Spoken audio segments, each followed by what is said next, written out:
Bank and SSC aspirants కోసం online courses as well as offline courses ఉన్నాయి.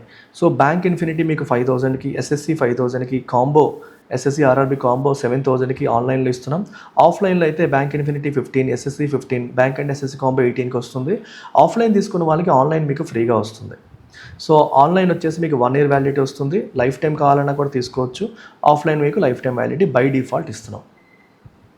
మరి ఇవాల్టి వొకాబులరీలోకి వస్తే ఫస్ట్ వర్డ్ వచ్చేసి బ్లిడ్జ్ క్రీగ్. బ్లిడ్జ్ క్రీగ్ అంటే మీనింగ్ ఏంటి? A swift sudden military offensive often involving overwhelming force and speed. Okay, సడన్గా స్విఫ్ట్ అంటే క్విక్గా సడన్గా చేసే ఒక మిలిటరీ ఆపరేషన్ మనం బ్లిడ్జ్ క్రీగ్ అంటాం. అంటే ఒకేసారి ఫాస్ట్గా మొత్తం ఎయిర్ ఫోర్స్ అంతా, నేవీ అంతా ఒకేసారి సన్నద్ధం చేసి వాళ్ళకు ఊపిరి పీల్చుకునే సమయం కూడా ఇవ్వకుండా చేసే దాడిని మనం బ్లిడ్జ్ క్రీగ్ అంటాం. The US launched a blitzkrieg against Afghanistan after 9/11 attacks aiming to dismantle terrorist networks. 9/11 attacks జరిగిన తర్వాత ఆఫ్ఘనిస్తాన్ పైన ఒక్కసారిగా బాంబుల మోత కురిపించింది అమెరికా. టెర్రరిస్ట్ నెట్వర్క్స్ మొత్తం కూల్చడానికి ప్రయత్నం చేసింది. సో సినోనిమ్స్ అంటే అసాల్ట్ అంటే ఒక వైలెంట్ అటాక్, దాడి అని అర్థం.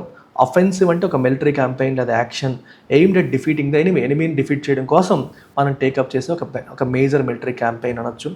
రైడ్ అంటే తెలుసు కదా, sudden attacks, incursions, strategic gain కోసం చేసే దాడుల్ని మనం రైడ్ అంటాం. ఐటీ రైడ్ అని కూడా అంటారు, ఇన్కమ్ ట్యాక్స్ దాడి అని కూడా మనం అంటాం. యాంటోనిమ్స్ డిఫెన్సివ్ అంటే actions or strategies aimed at protecting rather than attacking. Retreat అంటే విత్డ్రావల్, కాన్ఫ్రంటేషన్ నుంచి అడుగు వెనక్కి వేయడం. ట్రూస్ అంటే temporary halt to fighting. Okay, టెంపరరీగా ఒక చిన్న ఒప్పందం చేసుకొని శాంతి ఒప్పందాన్ని ట్రూస్ అంటాం. గొడవ ఆపేసి నెగోషియేషన్ చేసుకోవడం కోసం ఇచ్చే టెంపరరీ బ్రేక్ని మనం ట్రూస్ అంటాం. Next word mobilisation. మొబిలైజేషన్ అంటే మోహరించడం, డెప్లాయ్ చేయడం. The act of organising and preparing resources and people for action especially for war or national emergencies. National emergency కానీ వార్ కానీ వచ్చినప్పుడు దానికి అవసరమైన రిసోర్సెస్ని, పీపుల్ని మొబిలైజ్ చేయడం, అంటే వాళ్ళందరినీ ఒక చోటకి గ్యాదర్ చేయడాన్ని మనం ఏమంటామా? మొబిలైజేషన్ అంటాం. The Modi government has not bogged at national war like mobilisations to unite citizens behind common causes. Common cause వచ్చినప్పుడు, అంటే ఫర్ ఎగ్జాంపుల్ కోవిడ్ టైంలో అందరితో క్యాండిల్స్ వెలిగించినప్పుడు కావచ్చు, లేకపోతే స్వచ్ఛ భారత్ విషయంలో కావచ్చు, చాలా విషయాల్లో government of India, Modi government ప్రజలందరినీ యునైట్ చేసింది, అందరినీ మొబిలైజ్ చేసింది. సో ఆ విషయంలో ఎప్పుడు హెసిటేట్ చేయలేదు. బాల్కెట్ అంటే అర్థం ఏంటమ్మా? హెసిటేట్ చేయలేదు, ఎప్పుడు హెసిటేట్ చేయలేదు. సో సిమిలర్ వర్డ్స్ డిప్లాయ్మెంట్ అంటే మోహరించడం, strategic arrangement of personnel resources. ఆర్మీని మనకి బార్డర్ దగ్గర డిప్లాయ్ చేశారంటే అక్కడ మోహరించారు, అందరినీ అక్కడికి వచ్చేలా చేశారు. Activation, putting into operation, activate చేయడం. ఎన్లిస్ట్మెంట్ అంటే recruitment, gathering for a cause, ఒక పర్టికులర్ కాజ్ కోసం మనం పీపుల్ని మొబిలైజ్ చేయడం, ఎన్లిస్ట్ చేయడం. యాంటోనిమ్స్ డిమొబిలైజేషన్, డిస్బాండింగ్, ఉన్న వాళ్ళందరినీ ఎక్కడ వాళ్ళక్కడికి పంపించేయడం. ఇన్యాక్షన్ అంటే యాక్షన్ తీసుకోవడం. రిట్రీట్ అంటే వెనకడుగు వేయడం. కొహెసివ్నెస్ అంటే అర్థం ఏంటమ్మా? The quality of farming A United whole, the tendency of a group two stick together. So the quality of farming United whole అనమాట. మొత్తం అంతా కలవడం, ఫామ్ చేయడాన్ని మనం ఏమంటాం? కొహెసివ్నెస్ అంటాం. కొహెసివ్ అంటే పుట్ టుగెదర్ అన్నట్టు, గ్రూప్ అంతా కూడా కలిసి ఉండడం అన్నట్టు. War like situations are believe to foster more social cohesiveness and shared purpose. యుద్ధం లాంటి సిచ్యువేషన్స్ వచ్చినప్పుడు ప్రజలందరూ కలుస్తారు, వాళ్ళ మధ్య ఇంటర్నల్ గొడవలన్నీ పక్కకు పోయి వాళ్ళంతా ఒక మాట మీదకి, ఒక తావు మీదకి వస్తారు, ఒకే మాట మీదకి వచ్చే పరిస్థితులు వస్తాయి. So synonyms unity, solidarity, bonding ఇలాంటి పదాలను మనం సినోనిమ్స్గా తీసుకోవచ్చు. యాంటోనిమ్స్ ఫ్రాగ్మెంటేషన్, ముక్కలు అయిపోవడం, డిస్కార్డ్, అగ్రిమెంట్ లేకపోవడం, డిసగ్రిమెంట్, డివిజన్, సెపరేట్ అయిపోవడం. ఎస్కలేషన్ అంటే సమస్య పెద్దదవడం. Rapid increase or intensification especially in conflict or hostility. గొడవ కానీ హోస్టిలిటీ కానీ అది పెరిగిపోవడాన్ని మనం ఏమంటామా? ర్యాపిడ్గా పెరిగిపోవడాన్ని ఎస్కలేషన్ అంటాం.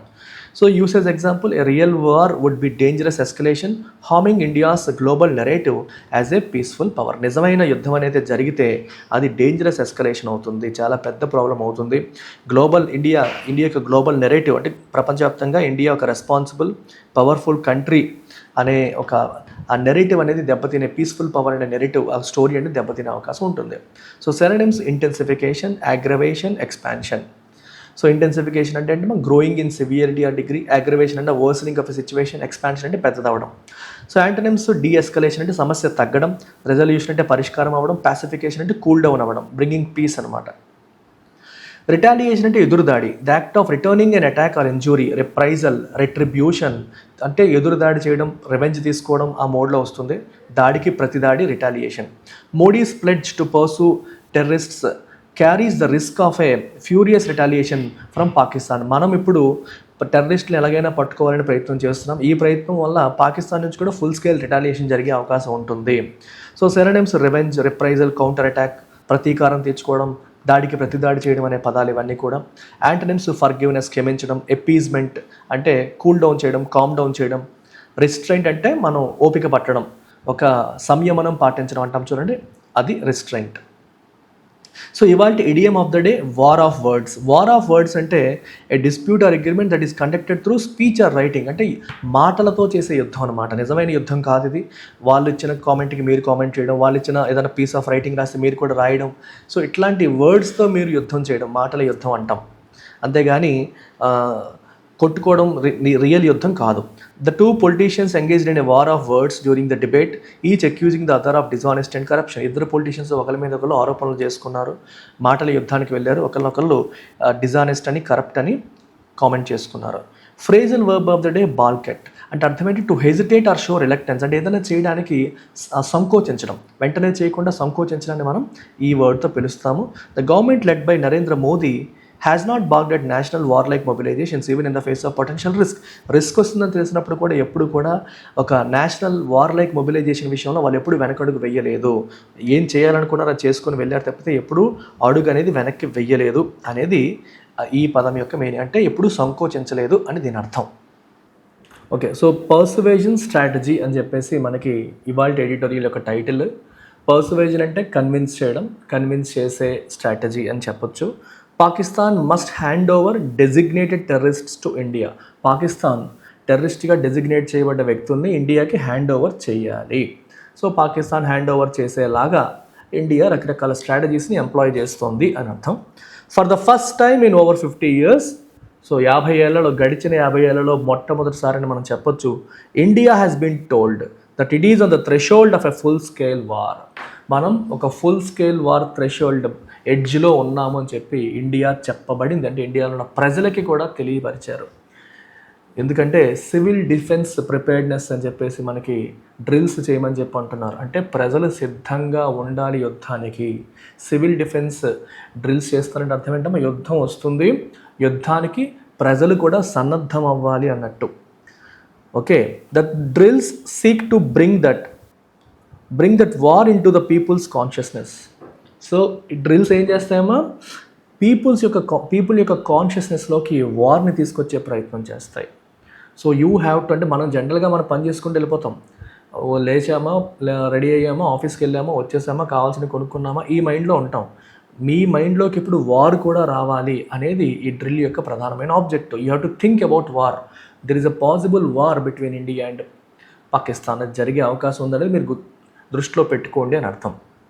Not as a media event but as a way of preparing them for what could unfold in there lifes. ఒక మీడియా ఈవెంట్, మీడియాలో రాసుకునే ఈవెంట్ లాగా కాదమ్మా. ఒకవేళ యుద్ధం అయితే ఏం జరగవచ్చు మీ జీవితంలో ఎటువంటి సినారియోస్ రావచ్చు అని తెలియజెప్పడానికి, దానికి మిమ్మల్ని సిద్ధం చేయడానికి, ప్రిపేర్ చేయడం కోసం చేసిన ఒక ప్రక్రియగా మనం చెప్పొచ్చు. Civil defence preparedness is a key element of war strategy. ఈ వార్ స్ట్రాటజీలో సివిల్ డిఫెన్స్ ప్రిపేర్డ్నెస్ అనేది కూడా ఒక కీ ఎలిమెంట్గా మనం చెప్పొచ్చు, ఒక ఇంపార్టెంట్ ఎలిమెంట్గా చెప్పొచ్చు. దీనికి అదేంటో చూద్దాం. These drills will help to take stock of how common people, those responsible for key civil assets and trained personnel will interact and act in a war-like situation. So ఈ civil defence preparedness యొక్క objective ఏంటంటే common people మరియు ఈ trained పర్సనల్కి మధ్య interactions ఎలా ఉంటాయి, ఒకవేళ వారే వస్తే వాళ్ళకి మనకి యుద్ధం అదే మనకి మిలిటరీ వాళ్ళకి, ఆర్మీ వాళ్ళకి మనకి ఇంటరాక్షన్స్ అనేవి ఎలా ఉండబోతున్నాయి అనేది మనకు ఒక క్లారిటీ అనేది వస్తుంది. సో దాని గురించి ఒక ఐడియా రావడం కోసం, టు టేక్ స్టాక్ ఆఫ్ అంటే దాని గురించి ఒక ఐడియా రావడం కోసం, మెజర్ చేయడం కోసం, అసెస్ చేయడం కోసం ఈ డ్రిల్స్ అనేవి ఉపయోగపడతాయి. Defence preparedness is another matter all together. Defence preparedness అనేది కంప్లీట్గా డిఫరెంట్ మ్యాటర్గా మనం చెప్పొచ్చు. డిఫెన్స్ ప్రిపేర్డ్నెస్ అంటే యుద్ధం వస్తే మనం సిద్ధంగా ఉన్నామా లేదా and air force, navy, army, that is a different aspect all together. The government led by prime minister Narendra Modi has not bogged at national war like mobilisations. Balk at అంటే అర్థం ఏంటంటే ఏదన్నా విషయంలో హెజిటేట్ చేయడం, సో మోదీ గవర్నమెంట్ అసలు hesitate చేయలేదు ఏ విషయంలో, వార్ లైక్ మొబిలైజేషన్, దేశవ్యాప్తంగా జనాల్ని మొబిలైజ్ చేయడానికి, ఆర్మీని మొబిలైజ్ చేయడానికి, ప్రజల్ని మొబిలైజ్ చేయడానికి అసలు ఎటువంటి హెసిటేషన్ చూపించట్లేదు. From demonetisation through Swachh Bharat to the lights off during COVID-19 that also tested electric grid resilience, there have been many projects that have sought to tell the people that they have to be in mission mode. చాలా సందర్భాల్లో ప్రజలందరినీ కూడా దేశం కోసం సన్నద్ధం చేసిన ప్రక్రియలు already జరిగాయి. డిమానిటైజేషన్ చేశారు, సో దానివల్ల ప్రజలందరూ ఆ టైంలో సఫర్ అయ్యారు. స్వచ్ఛ భారత్, ప్రజలందరూ స్వచ్ఛ భారత్ ఇన్వాల్వ్ అయ్యేలాగా మోదీ గారు చేశారు. COVID-19 టైంలో లైట్స్ అందరూ ఒకేసారి ఆఫ్ చేసేలాగా చేశారు. సో ఇట్లాంటివన్నీ కూడా మనం చూసాం. అంటే పీపుల్ని దేశానికి సంబంధించిన ఇంపార్టెంట్ ఆస్పెక్ట్స్లో ఇన్వాల్వ్ చేయడంలో మోదీ గవర్నమెంట్ ఎప్పుడూ వెనకడుగు వేయలేదు. సో జనాలు ఎప్పుడు మిషన్ మోడ్లో ఉండాలి, ఓకే, ప్రజలు మాకు సంబంధం లేదన్నట్టు కాదు, ఇంపార్టెంట్ ఆస్పెక్ట్స్లో మిషన్ మోడ్లో ఉండాలనే విషయాన్ని ఎన్నోసార్లు ప్రజలకి తెలియజెప్పే ప్రయత్నం మోదీ గవర్నమెంట్ చేసింది. Grid resilience is once again being tested by the drills through blackouts. So ఇప్పుడు ఏం చేస్తారంటే ఎలక్ట్రిక్ గ్రిడ్ రెసిలియన్స్ అంటే అర్థం ఏంటమ్మా, ఒక్కసారి లైట్స్ అన్నీ ఆఫ్ చేసి ఒక్కసారి ఆన్ చేస్తే ఆ గ్రిడ్ అనేది దాన్ని ఆ లోడ్ని తీసుకోగలుగుతుందా లేదా, ఒకేసారి అందరూ లైట్స్ ఆఫ్ చేయడం, ఒకేసారి అందరూ లైట్స్ ఆన్ చేయడాన్ని ఆ లోడ్ని తీసుకోగలుగుతుందా లేదని కూడా లాస్ట్ టైం చెక్ చేయడం అయింది. ఈసారి కూడా ఏంటంటే ఈ డ్రిల్స్లో భాగంగా బ్లాక్అవుట్స్ చేస్తారు, అంటే ఒక్కసారిగా మొత్తం ఎలక్ట్రిసిటీ కట్ ఆఫ్ చేస్తున్నారు, మళ్ళీ ఒక్కసారి ఆన్ చేస్తున్నారు. దానివల్ల కూడా గ్రిడ్ రెసిలియన్స్ అనేది టెస్ట్ అవుతుంది. Wars and warlike simulations can serve to bring up consciousness and produce more social cohesiveness and a focus on common larger goals. See, warlike simulations వల్ల ఏమవుతుంది, యుద్ధాలు మరియు యుద్ధం లాంటి సినారియోస్ని క్రియేట్ చేయడం వల్ల ఏమవుతుందంటే మన కాన్షియస్నెస్ అనేది బిల్డ్ అవుతుంది. మనకు తెలుస్తుంది ఏం జరుగుతుంది, ఇది మనకి సంబంధం లేని విషయం అని కాకుండా దాంట్లో మనం ఇన్వాల్వ్ అయ్యే సిచ్యువేషన్ క్రియేట్ అవుతుంది. అండ్ మోర్ సోషల్ కోహెజన్, ప్రజలు కూడా దీని గురించి డిస్కస్, ఒక యుద్ధం వస్తే మనం ఏం చేయాలనే విషయంలో ప్రజల మధ్య డిస్కషన్ జరుగుతుంది. సో మోర్ సోషల్ కోహెసివ్నెస్ అది ప్రొడ్యూస్ చేస్తుంది. And focus on common larger goals పైన ఫోకస్ చేసే పరిస్థితి క్రియేట్ చేస్తుంది. They can prepare the people for hardships without losing there మొరాల్. అంటే దీని అర్థం ఏంటంటే యుద్ధం వస్తే కొన్ని కష్టాలు వస్తాయి, కొన్ని ఇబ్బందులు వస్తాయి. ఎలక్ట్రిసిటీ ఉండకపోవచ్చు, స్కూల్స్ ఉండకపోవచ్చు, పని లేకపోవచ్చు, మనల్ని ఎవాక్యుయేట్ చేయొచ్చు, రకరకాల ప్రాబ్లమ్స్ వస్తాయి. సో అవి సడన్గా చెప్తే మన మొరాల్ అనేది డౌన్ అయిపోయే అవకాశం ఉంటుంది. అందుకని ఇలాంటి సిమ్యులేషన్స్ చేశారనుకోండి, రేపు పొద్దున యుద్ధం వస్తే ఇలాంటివి చేయాల్సి ఉంటుందని ముందే మనల్ని ప్రిపేర్ చేస్తే అప్పుడు మనం నిజంగా సిచ్యువేషన్ ప్రిపేర్డ్గా ఉంటాము, కన్ఫ్యూజ్ అవ్వము అండ్ కంగారు పడము. The other side is of course destruction. So on the other side you have destruction. In the eyes of many, including possibly the government, Pahalgam was India's 9/11, if not in its scale but in the response. So చాలా మంది దృష్టిలో, in fact Indian government దృష్టిలో కూడా పెహల్గామ్ అనేది అమెరికాకి 9/11 event లాంటిది. Okay, అంత పెద్ద స్కేల్ కాకపోయినప్పటికీ కూడా, అంటే అంత లార్జ్ స్కేల్లో కాకపోయినప్పటికీ కూడా ఇన్ టర్మ్స్ ఆఫ్ రెస్పాన్స్ మనం అలాగే తీసుకోవాలని చెప్పి గవర్నమెంట్ ఆఫ్ ఇండియా డిసైడ్ అయ్యింది. This view holds that Pakistan is the Afghanistan of 2001, a nation coming apart with only religious zealots holding it together using terror as the only statecraft. 2001లో ఆఫ్ఘనిస్తాన్ ఎలా ఉందో ఇప్పుడు పాకిస్తాన్ కూడా అలాగే ఉందని చెప్పొచ్చు. ఓకే, సో ఎలా ఉంది పాకిస్తాన్ ఇప్పుడు, ఎ నేషన్ కమింగ్ అపార్ట్ అంటే మొక్కలు అయిపోతుంది. ఇన్ ద సెన్స్ మొక్కలు అయిపోతుంది అన్నట్టు. అంటే కమింగ్ అపార్ట్ అంటే కొలాప్స్ అయిపోతుంది కంట్రీ, ఒక పద్ధతిగా లేదు, ఎకనామికల్గా, పొలిటికల్గా, సోషల్గా అన్స్టేబుల్గా ఉంది అని అర్థం. ఓన్లీ రిలీజియస్ జీలెట్స్, మతం అంటే పిచ్చున్నోళ్ళు మాత్రమే దీన్ని, టెర్రర్ అనే దాన్ని ఒక ఆయుధంగా, ఒక స్ట్రాటజీగా ఉపయోగించి జనాల్ని, ఇండియా మీద ఉన్న వ్యతిరేకతను ఉపయోగించి జనాల్ని కలిపి ఉంచుతున్నారు తప్పితే otherwise Pakistan is not doing great. George W Bush's I hear you in the rubble of World Trade Center was followed by a blitzkrieg that sought to bomb the nation into the stone age. Okay, so World Trade సెంటర్ని కూల్చివేశారు ఆ 9/11 అటాక్లో. So ఒక విమానాలు, మీకు గుర్తుండే ఉంటుంది, Osama bin Laden ఉన్న టైంలో జరిగిన విషయం అది. ఆ విమానాలతో వరల్డ్ ట్రేడ్ సెంటర్ని కూల్చేయడం అని జరిగింది. రబుల్ అంటే ఆ శిథిలాలు. ఓకే, అప్పుడు ఆయన ఐ హియర్ యూ అని చెప్పి జార్జ్ డబ్ల్యూ బుష్ అన్నారు. ఇట్ వాస్ ఫాలోడ్ బై బ్లిట్జ్క్రీగ్ అంటే ఒక కంప్లీట్గా ఇంకా మొత్తం ఆఫ్ఘనిస్తాన్ మీద బాంబుల మోత. ఆ తర్వాత ఏం జరిగిందమ్మా, ఆఫ్ఘనిస్తాన్ మీద బాంబుల మోత మోగింది. సో మామూలుగా కాదనమాట, భయంకరంగా బాంబుల మోత చూసింది. బ్లిట్జ్క్రీగ్ అంటే ఒక ఇంటెన్స్ మిలిటరీ క్యాంపెయిన్. సో ఒక్కసారిగా మనం ఎయిర్ ఫోర్స్ వాటన్నిటిని పట్టుకొని చేసే ఇంటెన్స్ మిలిటరీ క్యాంపెయిన్ మనం బ్లిడ్స్ క్రీక్ అంటాం. ఒకసారి బాంబుల మోత వర్షం కురిపించడం అనమాట. That sought to bomb the nation it the stone age, మొత్తం అంతా నాశనం చేసి స్టోనేజ్కి పంపించేసేంత లెవెల్లో జరిగిన తర్వాత the US had zero risk of any retaliation. Then అమెరికాకి ఎటువంటి రిస్క్ లేదు, వాళ్ళు తిరిగి మళ్ళీ రిటాలియేషన్ చేస్తారన్న రిస్క్ లేదు. ఎందుకంటే ఆఫ్ఘనిస్తాన్ ఎక్కడో ఉంది, అమెరికా ఎక్కడో ఉంది. Prime minister Narendra Modi's retaliation అంటే ఎదురుదాడమ్మ. సో మళ్ళీ వాళ్ళు ఎదురుదాడి చేస్తారు, ఇమీడియట్గా ఎదురుదాడి చేస్తారన్న సిచ్యువేషన్ అప్పుడు లేదు. But Narendra Modi's promise to pursue terrorist to the end of the earth comes with the risk of a furious retaliation if the pursuit means full-fledged war. Modi గారు కూడా ఈ టెర్రరిస్టుల్ని we will pursue them to the end of the earth, ఎక్కడున్నా పట్టుకొని వాళ్ళని చంపేస్తామని మోదీ గారు ఏదైతే promise చేశారో దీంట్లో చిన్న రిస్క్ ఉంది. ఏంటదంటే ఒకవేళ ఇది ఫుల్ ఫ్లెడ్జ్డ్ వారికి దారి తీస్తే, అంటే పాకిస్తాన్ ఇండియా మధ్య ఫుల్ ఫ్లెడ్జ్డ్ వారికి ఇది దారి తీస్తే అప్పుడు అటువైపు నుంచి కూడా రిటాలియేషన్ వచ్చే అవకాశం ఉంటుంది. ఫ్యూరియస్ అంటే ఇంకా కొంచెం డేంజరస్గా, వాళ్ళు కూడా అంటే మనం పాకిస్తాన్ మీద దాడి చేస్తే పాకిస్తాన్ ఖాళీగా కూర్చోదు కదా, సో వాళ్ళు కూడా మన మీద దాడి చేస్తారు, దానివల్ల మనకి కూడా నష్టం. యాంగ్రీ అని అర్థం అనమాట ఫ్యూరియస్ అంటే. సో వాళ్ళు కూడా మన మీద ఎదురుదాడి చేసే అవకాశాలు ఉంటాయి, అది risk. While testing civil defense preparedness is one thing, a real war is a highly dangerous escalation that will do little good to the narrative of India being an economic powerhouse ready to take its place in a multipolar world as a true and responsible leader. అయితే ఇక్కడ point ఏంటంటే civil defence preparedness అనేది ఒక విషయం, అది ఒకవైపు పక్కన పెడితే రియల్ వార్ నిజంగానే యుద్ధం అనేది జరిగితే అది హైలీ డేంజరస్ ఎస్కలేషన్ అవుతుంది. చాలా డేంజరస్ ఎస్కలేషన్ అంటే సిచ్యువేషన్ బాగా పెద్దదైపోవడం అనమాట. That will do little good, దానివల్ల మంచి జరుగుతుందంటే మంచి జరగదు. విల్ డూ లిటిల్ గుడ్ అంటే నో గుడ్ అని అర్థం, దానివల్ల ఏ మంచి జరగదు. దేనికి?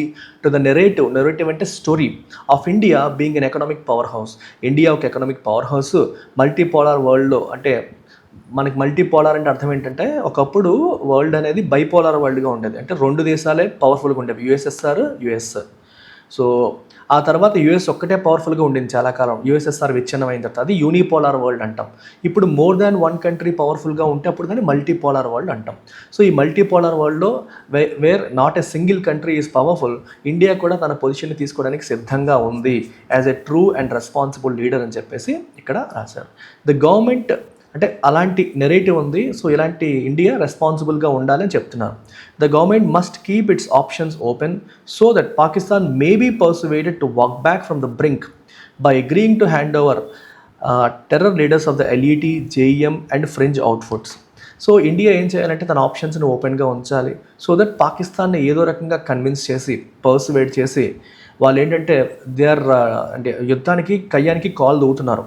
So they are on the brink అంటే ఇంకా ఎడ్జ్లో ఉన్నారనమాట. సో వాళ్ళు ఆ కయ్యానికి కాల్ దువే వాళ్ళని వెనకడుగు వేసేలాగా వేసి దాన్ని కన్విన్స్ చేసి టెర్రర్ లీడర్స్ అయిన ఎల్ఈటీ, లష్కర్ ఏ తోయిబా, జైషే మొహమ్మద్, మరి ఇంకా చిన్న ఫ్రింజ్ అవుట్ఫిట్స్, చిన్న అవుట్ఫిట్స్ ఏవైతే ఉన్నాయో, చిన్న ఆర్గనైజేషన్స్ ఉన్నాయో వాటికి లీడర్స్ని వాళ్ళు స్వచ్ఛందంగా పాకిస్తాన్ మనకు అప్పగించేలాగా, పాకిస్తాన్ని కన్విన్స్ చేసేలాగా ఇండియా అన్ని ప్రయత్నాలు చేయాలి. India's non-muscular response to 26/11 brought much shame to Pakistan, and the Pakistani media willingly brought more shame to its government by turning its focus on Azmal Kasab's village and family. So 26/11 attack, Mumbai దాడి తర్వాత India non-muscular అంటే తనకున్న బలాన్ని India చూపించడానికి ప్రయత్నం చేస్తూ డిప్లొమాటిక్గా పాకిస్తాన్కి అగౌరవం కలిగించేలాగా India try చేసింది.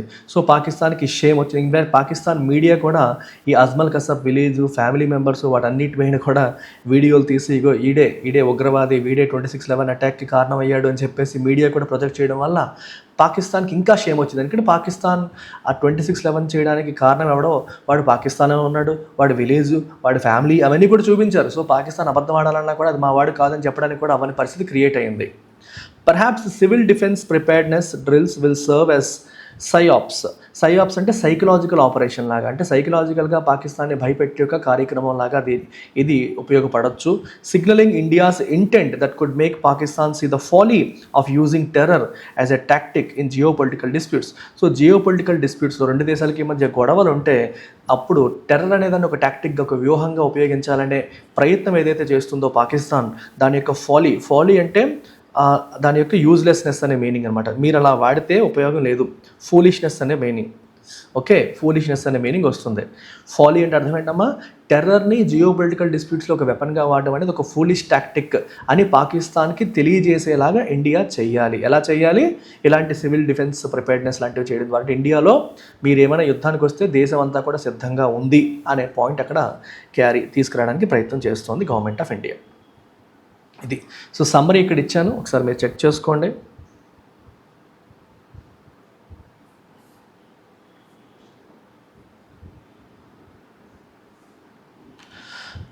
ఆన్సర్ చేయండి అమ్మ క్వశ్చన్.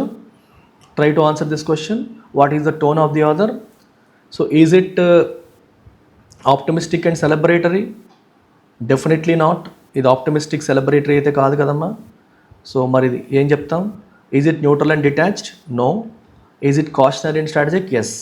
ఇది కాషనరీ అండ్ స్ట్రాటజిక్ అని మనం చెప్పొచ్చు. You can say this is cautionary and strategic. First like చేయండి అమ్మ చూస్తున్న వాళ్ళు. చాలామంది చూస్తున్నారు లైవ్లో, అంతమంది లైక్ అయితే చేయలేదు. Please hit the like button. అది ఇంకా ఎక్కువ మందికి రీచ్ అవ్వడానికి హెల్ప్ అవుతుంది. అగ్రెసివ్ వార్ మాంగరింగ్ కాదమ్మా. సో ఆర్టికల్ అగ్రెసివ్గా యుద్ధానికి వెళ్ళేలాగా, యుద్ధానికి రెచ్చగొట్టేలాగా లేదు. ఆర్టికల్ కాషనరీ ఉంది, స్ట్రాటజిక్ ఉంది. సో ఇక్కడ టోన్ ఆఫ్ ద ఆథర్ అడిగారు. గవర్నమెంట్ ఆఫ్ ఇండియా ఉద్దేశం అగ్రెసివ్గా ఉండొచ్చు, కానీ ఆథర్ యొక్క టోన్ అనేది అగ్రెసివ్గా లేదు. అది కాషనరీగా, స్ట్రాటజిక్గానే ఉంది. ఇది ట్రై చేయండి. Try this question.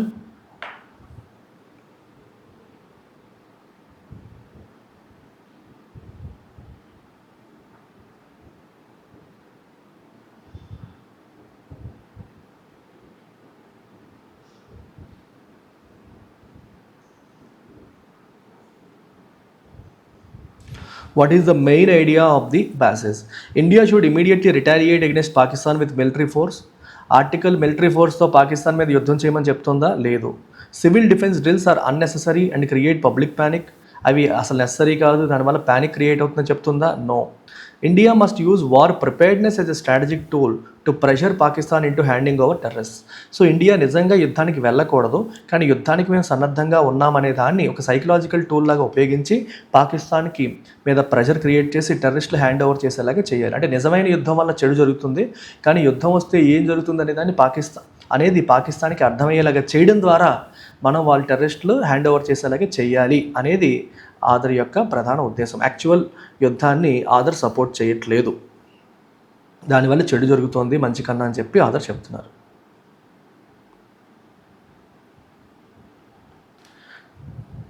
Try this.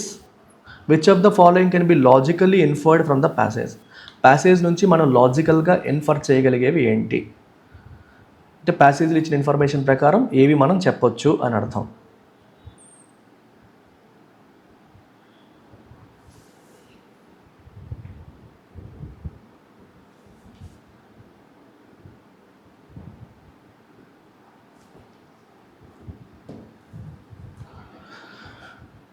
Civil defense preparedness can serve purposes beyond actual combat readiness.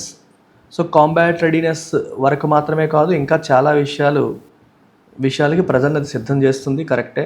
A non military response can sometimes be more effective in international డిస్ప్యూట్స్లో మిలిటరీ రెస్పాన్స్ కంటే నాన్ మిలిటరీ రెస్పాన్స్ బెటర్గా ఉంటుంది. ఎందుకంటే చెప్పారు 26/11 attack తర్వాత కూడా India యొక్క స్ట్రాటజీని ప్రశంసించారు.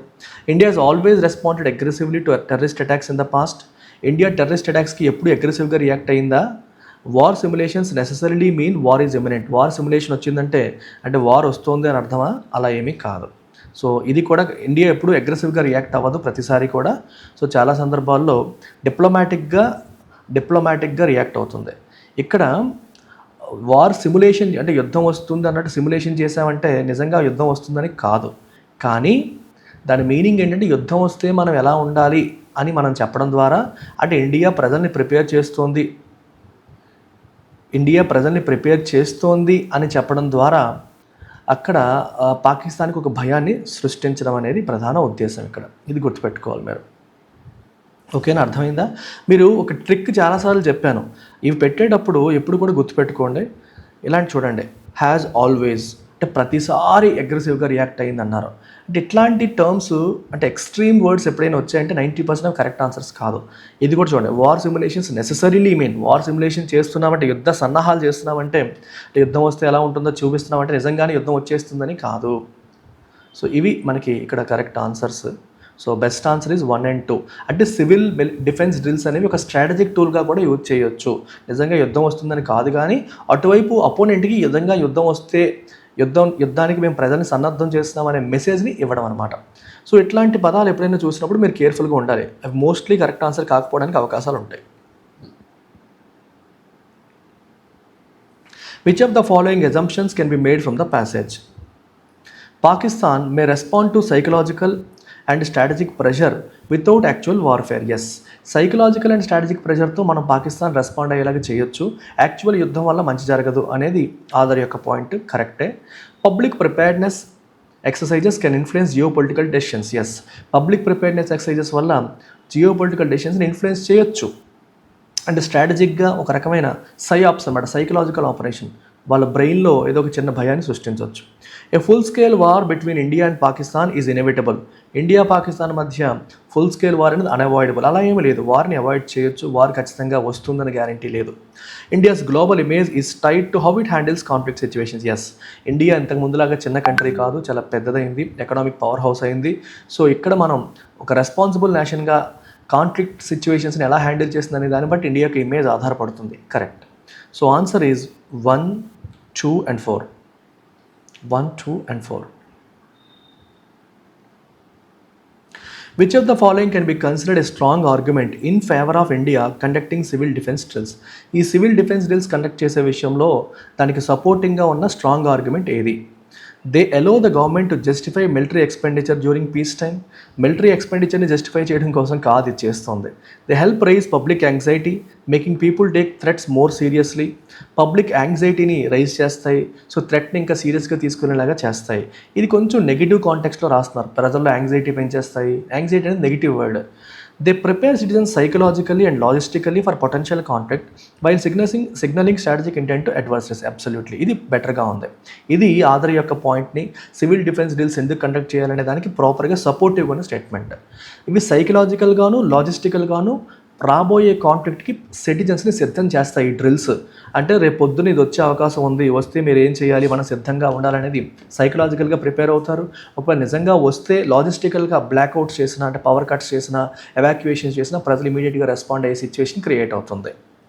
They show that the India is willing to go to war even if it harms it's global economic image.